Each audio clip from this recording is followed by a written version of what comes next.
then utatawanya. Na verse 24 inatuambia the details ya hiyo scripture tumesoma hapo juu. Inatuambia kwamba kabla hujaokoka ulikuwa na pepo mshafu ambaye alikuwa anakusubua katika maisha. Na hiyo pepo mshafu anaondokanga tukiokoka. Wakati watu wanaokoka, the spirits leave. Na maroho kwa sababu haitakangi kuenda hewani, inaondoka ikijaribu kuangalia kama kuna mtu mwingine itaingia. That is why in the service we should be very, very, very, very sensitive. Hapana kosana na watu kwa ibada. Hapana kuja kwa ibada umekasirika. Utaingiwa na vitu kutoka watu wengine. Maana hii process yote tunafanya, ukiona mtu ameenda anasema hapa mbele mimi nimekubali kuokoka, roho chafu zinatoka. They come out. Na roho chafu ni real, ziko hai. Zinaangalia kutoka kwa mhubiri mpaka kwa watu wale wengine. Zikikosa mahali, Biblia inasema zinaenda wapi? Zinaenda dry places in the spirit. Kwa hivyo sasa, wakati ulikuwa hujaokoka, kuna roho ulikuwa naye. Upende usipende, you had a spirit.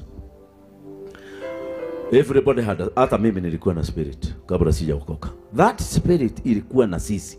Hatukuisikia kwa sababu ni pumzi. Ila tunaweza kuangalia vile tulifanya, tujue jina la spirit lilikuwa gani. Kama ulikuwa unaiba, you had a stealing spirit. Kama ulikuwa unafanya ukahaba, you had ulikuwa na hiyo pepo ya umaraya. Kama ulikuwa unafanya, so that spirit ndio ilikuonyesha mwanaume wako wa kwanza. Wengine mlikuwa adulterers, wengine mlikuwa criminals. All these are spirits. When you got saved, it went.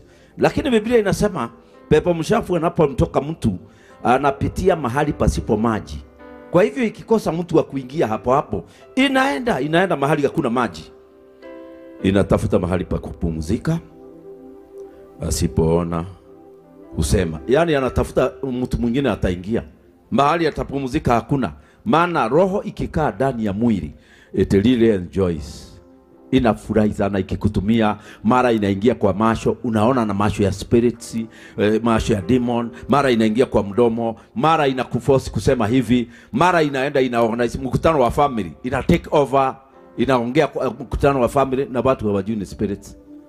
Ina enjoy. Sasa ikitoka inasikia baridi, inasikia kukumiss, hata inasikia kufanya nini?